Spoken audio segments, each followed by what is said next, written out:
Welcome back to Footnotes and Folly, and to the close of Herodotus' sixth book. I am Pemberton, this is part 34. After the triumph come the questions. Someone flashed a shield from a mountain to signal the Persians, and the great family of the Alcmaeonidae stood accused of it. Herodotus turns advocate and argues, with their whole proud history, that they would never have betrayed Athens.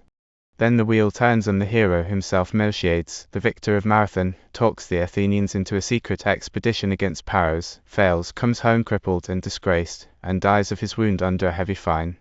And last, an old story of blood, how the Pelasgians murdered their Athenian women and children on Lemnos, and how Athens, at length, took its revenge. Let us finish the book. As Dades was going with his army to Asia, when he had come to Mykonos, he saw a vision in his sleep. The nature of the vision is not reported, but as soon as day dawned he caused a search to be made of the ships. In a Phoenician ship he found an image of Apollo overlaid with gold, and he asked from where it had been carried off. When he had been told from what temple it came, he sailed in his own ship to Delos. Finding that the Delians had by then returned to the island, he deposited the image in the temple and charged the men of Delos to carry it back to Delion in the territory of the Thebans, which lies by the sea-coast directly opposite Chalkis. After giving this charge, Dades sailed away. The Delians, however, did not carry the statue back, but after an interval of 20 years, the Thebans themselves brought it to Delion because of an oracle. As for the Eretrians who had been reduced to slavery, Dades and Artaphorans, when they reached Asia in their voyage, brought them up to Susa. King Darius had been very angry with the Eretrians before they were made captive, because the Eretrians had wronged him without provocation. Yet when he saw that they had been brought up to him and were in his power, he did them no further harm. Instead he established them as settlers in the Kishan land, on one of his own domains, whose name is Ardrica. This place is 210 furlongs from Susa and 40 from the well that produces 3 different substances. From it they draw asphalt, salt, and oil in the following way. The liquid is drawn with a swipe, to which half a skin is fastened instead of a bucket. A man strikes this down into the well and draws it up, and then pours it into a cistern, from which it runs through into another vessel, dividing into 3 separate streams. The asphalt and the salt become solid at once, while the oil, which the Persians call radonake, is black and gives off an unpleasant smell. Here King Darius settled the Eretrians, and even down to my own time they continued to occupy this land, still keeping their former language. Thus it happened with regard to the Eretrians. 2,000 Lacedaemonians came to Athens after the full moon, making great haste to arrive in time, so that they reached Attica on the 3rd day after leaving Sparta. Though they had come too late for the battle, they still wished to see the Medes. Accordingly they went out to Marathon and looked at the bodies of the slain. Afterward they departed home, praising the Athenians and the deed they had done. Now it is a cause of wonder to me, and I do not accept the report, that the Alcmaeonidae could ever have displayed a shield to the Persians by prior agreement, with the desire that the Athenians should be under the barbarians and under Hippias. They are plainly proved to have been haters of despots as much as, or more than, Callias son of Phanippos and father of Hipponikos. Callias was the only man of all the Athenians who dared, when Peisistratos was driven out of Athens, to buy his goods when they were offered for sale by the state, and in other ways too he contrived against him everything most hostile. It is fitting that everyone remember this Callias for many reasons. First, because of what has just been said, that he was an excellent man in freeing his country. Next, because of what he did at the Olympic Games, where he won the horse race and was second in the chariot race, and because before this he had been a victor at the Pythian Games, so that he was distinguished in the sight of all Hellenes by the sums he spent, and finally because he showed himself so liberal toward his 3 daughters. When they came to marriageable age, he gave them a most splendid dowry and also indulged their inclinations. Whichever man each of them wished to choose as her husband from among all the Athenians, to that man he gave her. In the same way the Alcmaeonidae were haters of despots equally with him, or even more so. Therefore, this is a cause of wonder to me, and I do not admit the accusation that they were the men who displayed the shield. They had been in exile from the despots the whole time, and through their contrivance the sons of Peisistratos gave up their rule. Thus, in my judgment, they were much more the men who set Athens free than Harmodios and Aristogiton. For those two, by killing Hipparchos, only enraged the rest of the family of Peisistratos, and did not at all cause the others to cease from their despotism. But the Alcmaeonidae plainly set Athens free, at least if they were truly the men who persuaded the Pythian prophetess to tell the Lacedaemonians that they should free Athens, as I have set forth before. It might be said, however, that they had some cause of complaint against the people of Athens, and therefore tried to betray their native city. But on the contrary, there were no men in greater repute among the Athenians, nor any who had been more highly honored. So it is not reasonable to suppose that a shield was displayed by them for any such purpose. A shield was displayed, that cannot be denied, for it was done. But as to who displayed it, I cannot say more than this. Now the family of the Alcmaeonidae had been distinguished in Athens from the earliest times, and from the time of Alcmaeon and of Megacles after him they became very greatly distinguished. First, Alcmaeon son of Megacles showed himself a helper of the Lydians who came from Croesus at Sardis to the oracle at Delphi, and he assisted them zealously. Croesus, hearing from the Lydians who went to the oracle that this man had served him well, sent for him to Sardis. When Alcmaeon came, Croesus offered to give him as much gold as he could carry away at once on his own person. With this sort of gift in view, Alcmaeon made preparations and used devices as follows. He put on a large tunic, leaving a deep fold of the tunic hanging down in front, and he drew onto his feet the widest boots he could find. Then he went to the treasury, to which they led him. He fell upon a heap of gold dust, and first he packed as much gold as the boots would hold around his legs. Then he filled the whole fold of his tunic with gold, sprinkled some of the gold dust on the hair of his head, and took some into his mouth. Having done this, he came out of the treasury, dragging his boots along with difficulty and resembling anything in the world rather than a man, for his mouth was stuffed full and every part of him was swollen out. When Croesus saw him, laughter came upon him, and he not only gave him all of that gold, but also presented him besides with more not inferior in value. Thus this house became exceedingly wealthy, and thus Alcmaeon, of whom I speak, became a breeder of chariot horses and won a victory at Olympia. Then, in the next generation after this, Cleisthenes the despot of Sicyon raised the family still higher, so that it became much more noted among the Hellenes than it had been before. Cleisthenes, son of Erysinemos, son of Myron, son of Andreas, had a daughter named Agariste. He desired to find the best man of all the Hellenes and give her to him in marriage. So when the Olympic games were being held, and Cleisthenes was victor in them with a 4-horse chariot, he caused a proclamation to be made. Whoever among the Hellenes thought himself worthy to be the son-in-law of Cleisthenes should come to Sicyon on the 60th day, or sooner if he wished, for Cleisthenes intended to conclude the marriage within a year, reckoning from the 60th day. Then all those Hellenes who took pride either in themselves or in their noble descent came as wooers. For them Cleisthenes had a running course and a wrestling place made, and kept these expressly for their use. From Italy came Sminderides, son of Hippocrates of Sybaris, who of all men on earth reached the highest point of luxury, for Sybaris at this time was at the height of its prosperity, and Damasos of Cyrus, son of that Amurus who was called the Wise. These came from Italy. From the Ionian Gulf came Amphinestos, son of Epistrophos of Epidamnos. From Aetolia came Males, brother of that Tormos who surpassed all the Hellenes in strength and fled from the presence of men to the farthest parts of the Aetolian land. From Peloponnesus came Leocads, son of Phaedon, the despot of the Argives, that Phaedon who established for the Peloponnesians the measures they use, and who went beyond all other Hellenes in wanton insolence, since he removed from their place the presidents of the games appointed by the Eleans and himself presided over the games at Olympia. His son came, I say, and also Amyntos, son of Lycurgos, an Arcadian from Trapezus, Laphanes, and Asinian from the city of Peos, son of that Euphorion who, according to the story told in Arcadia, received the Dioscoroi as guests in his house, and from then on was accustomed to entertain all men who came, and Onomastos, son of Aegeos of Elis. These came from Peloponnesus itself. From Athens came Megacles, son of that Alcmaeon who went to Croesus, and besides him Hippocleides, son of Tisander, who surpassed the other Athenians in wealth and in beauty of form. From Eretria, which at that time was flourishing, came Lysanias, he alone from Euboea. From Thessalia came Diactorides of Cranon, one of the family of the Scopidae, and from the Molossians came Elkin. So many were the wooers.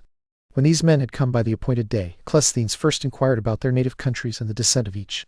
Then he kept them for a year and continually tested their manly virtue, disposition, training, and temper, associating both with each one separately and with the whole group together.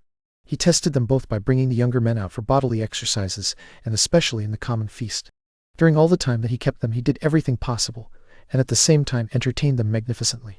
It happened that the wooers who pleased him most were those who had come from Athens, and among these Hippocleides, son of Tisander, was preferred rather more, both because of his manly virtues and because by descent he was connected with the family of Cypselos at Corinth.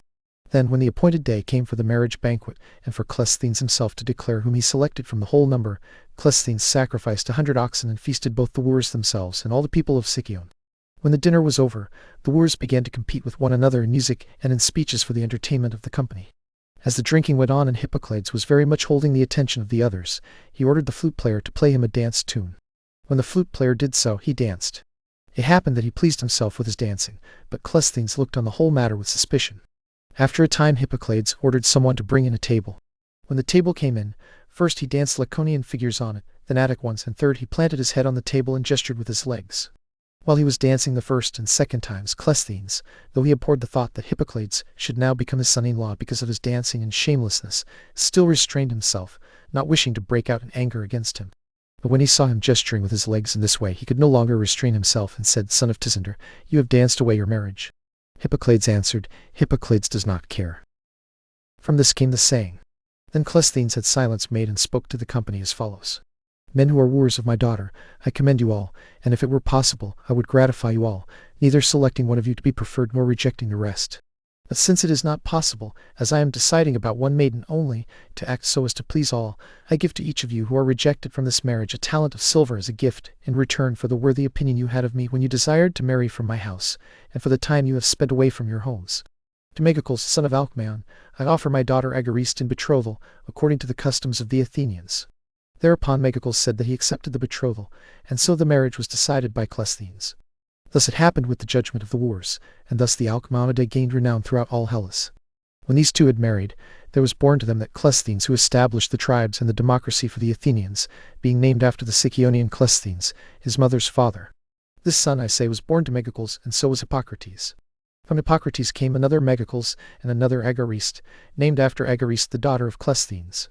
She married Xanthippus son of Ariphron, and while she was pregnant she saw a vision in her sleep. It seemed to her that she had given birth to a lion. A few days later she bore Pericles to Xanthippus. After the defeat at Marathon, Miltiades, who had already been well regarded by the Athenians, came to be held in much higher esteem. He asked the Athenians for 70 ships, an army, and supplies of money, but did not tell them against what land he intended to make an expedition. He only said that he would greatly enrich them if they would go with him, for he would lead them to a land of such a kind that they would easily obtain gold in abundance. Saying this, he asked for the ships, and the Athenians, elated by these words, handed them over to him. When Miltiades had received the army, he sailed to Paros, putting forward the pretext that the Parians had first attacked Athens by taking part with the Persian in the expedition to Marathon with triremes. This was the excuse he gave, but he also held a grudge against the Parians because Lysigoras, son of Theseus, a Parian by race, had accused him to Hydarnes the Persian. When Miltiades arrived at the place to which he was sailing, he began to besiege the Parians with his army, first shutting them inside their wall. He sent a herald into them, and demanded 100 talents, saying that if they refused to give it, his army would not return until it had completely conquered them. The Parians, however, had no intention of giving Miltiades any money. They contrived only how they might defend their city, devising various measures, including this one. Wherever the wall at any time proved open to attack, that place was raised during the night to twice its former height. So much of the story is reported by all the Hellenes, but what followed is reported by the Parians alone. They say it happened in this way. When Miltiades was at a loss, a woman who had been taken prisoner came to speak with him. She was Parian by race, named Timo, and was an under-priestess of the earth goddesses. They say she came into Miltiades' presence, and advised him that if he considered the conquest of Paros a matter of great importance, he could do what she suggested. Then she told him her meaning. Accordingly he passed through to the hill before the city and leapt over the fence of the temple of Demeter, giver of laws, since he was not able to open the door. After leaping over, he went on toward the sanctuary with the intention of doing something inside, whether he meant to lay hands on some of the things that must not be touched, or whatever else he intended. When he reached the door, a shuddering fear immediately came over him, and he set off back the same way he had come. As he leapt down from the wall of rough stones, his thigh was dislocated, or, as others say, he struck his knee against the wall. Miltiades, being in a wretched condition, set sail for home. He brought no wealth to the Athenians, and had not added Paros to their possessions, but had besieged the city for 26 days and laid waste the island. When the Parians learned that Timo, the under-priestess of the goddesses, had guided Miltiades, they wanted to take vengeance on her for this. As soon as they had leisure from the siege, they sent messengers to Delphi to consult the god. They sent them to ask whether they should put to death the under-priestess of the goddesses, who had guided their enemies toward the capture of her native city, and had revealed to Miltiades mysteries that might not be spoken to a male person. The Pythian prophetess, however, forbade them. She said that Timo was not the true author of these things, but that since it was destined for Miltiades to end his life badly, she had appeared to guide him toward his evil fate. Thus the Pythian prophetess replied to the Parians. When Miltiades returned from Paros, the Athenians began to talk about him, and among them especially Xanthippus son of Ariphron. He brought Miltiades before the people, demanded the penalty of death, and prosecuted him for deceiving the Athenians. Miltiades, though present, did not make his own defense, because he was unable to do so, since his thigh was mortifying. He lay in public view on a bed while his friends defended him, making frequent mention both of the battle fought at Marathon, and of the conquest of Lemnos, how he had conquered Lemnos, taken vengeance on the Pelasgians, and handed it over to the Athenians. The people came over to his side as far as acquitting him from the penalty of death, but they imposed a fine of 50 talents for the wrong committed. After this Miltiades died, his thigh having gangrened and mortified, and the 50 talents were paid by his son Cimon. Miltiades, son of Cimon, had taken possession of Lemnos in the following way. After the Pelasgians had been cast out of Attica by the Athenians, whether justly or unjustly, I cannot say, except for the things reported. Hecateus, son of Hegesander, said in his history that it was done unjustly. He said that the Athenians, when they saw that the land below Hymettus, which they had themselves given the Pelasgians to live in as payment for the wall built around the Acropolis in former times, had been made good by cultivation, though before it was bad and worthless, were seized with jealousy and with a longing to possess the land. So they drove them out without alleging any other pretext. But according to the report of the Athenians themselves, they drove them out justly. For the Pelasgians, being settled under Herodotus, made this their starting point and wronged them in the following way.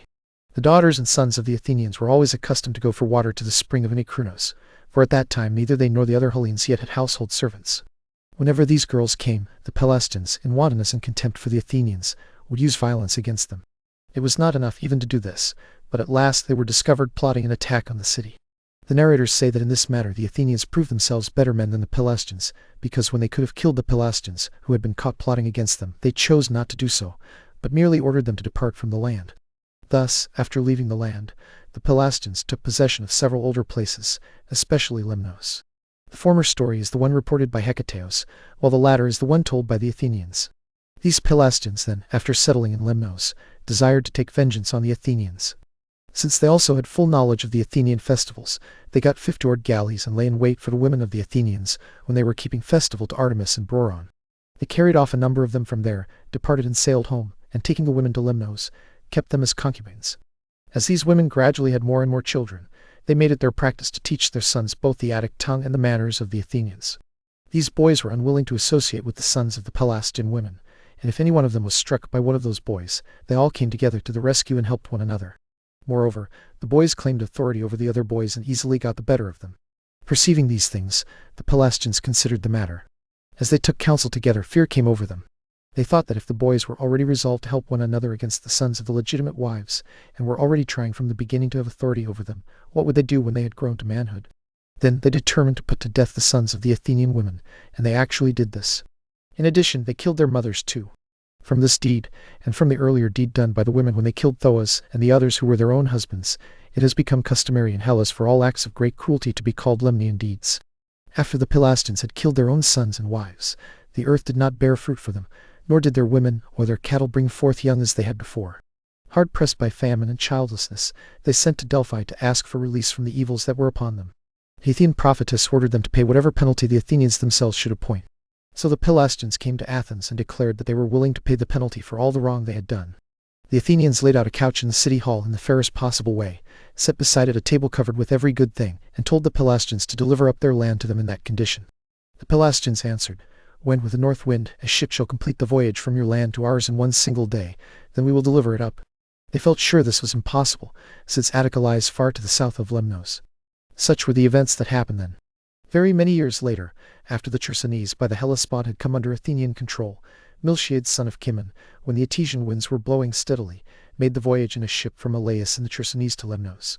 He proclaimed to the Pelasgians that they must depart from the island, reminding them of the oracle that the Pelasgians had never expected would be fulfilled for them. The men of Hephaestia obeyed, but those of Myrina, refusing to admit that the Chersonese was Attica, endured a siege until at last they too submitted. Thus the Athenians and Miltiades took possession of Lemnos. And the book 6 ends Marathon 1, but its victor dead in disgrace, and the old debts of Lemnos paid in full. Greece has thrown back the first Persian wave and lived, but in Susa the king is only angrier, and he begins to gather not an expedition now but an empire in arms. In Book 7, his son Xerxes will lead the greatest host the world has ever seen down upon Greece toward a narrow pass called Thermopylae. Thank you for sitting with the whole of Erato. Mind the footnotes, and beware the folly.